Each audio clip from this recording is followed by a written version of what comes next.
teman-teman, ini adalah rangkaian kegiatan kami dari pagi sampai siang. Yang pertama, larangan menyebarkan hoax. Hoax bisa menjadi pemicu munculnya keributan, keresahan, perselisihan, bahkan ujaran kebencian.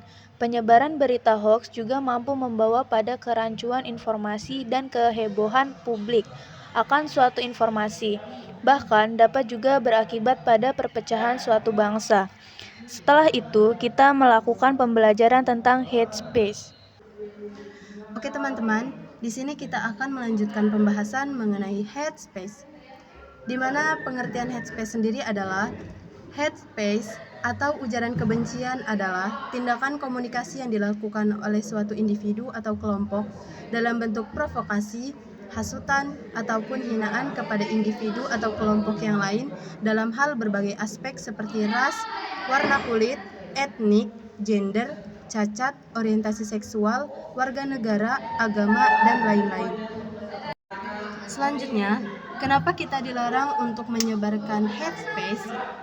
Karena hate speech sendiri memiliki dampak negatif, yaitu dapat menyebabkan tekanan sosial, stres, putus asa, trauma, hingga bunuh diri. Oke teman-teman, sekian penjelasan singkat tentang penyebaran hoax dan hate speech. Selanjutnya kami akan menjelaskan beberapa infografis tentang hoax. Oke teman-teman, ini berita hoax yang pertama. Cara mencegah berita hoax di masa pandemi.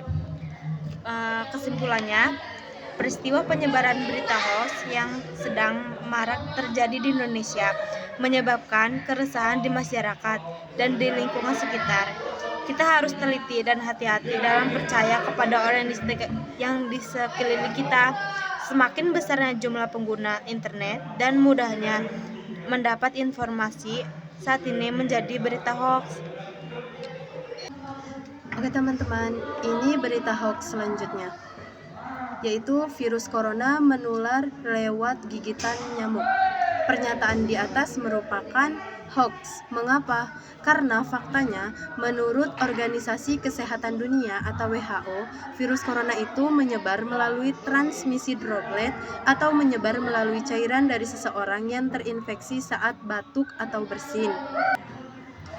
Jadi, kita seharusnya berhati-hati dengan berita yang beredar, apalagi di masa pandemi banyak sekali hoax yang tersebar. Kita harus mengolah dan mencari terlebih dahulu berita yang didapat, karena semakin banyak sumber, maka akan semakin besar kemungkinan berita tersebut dapat dipercaya. Oke teman-teman, ini adalah berita hoax selanjutnya tentang penculikan anak. Dari gambar tersebut disimpulkan bahwa kita tidak boleh mempercayai berita yang belum tentu kebenarannya.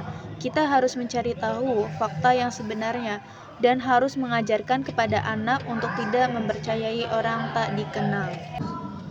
Di sini gambar saya menjelaskan tentang hoax jenis-jenis hantu di Indonesia. Dari kesimpulan gambar tersebut, kita tidak boleh mempercayai sesuatu dengan hanya mendengar dan membacanya saja. Kita harus menyaring dengan benar-benar agar tidak adanya berita hoax.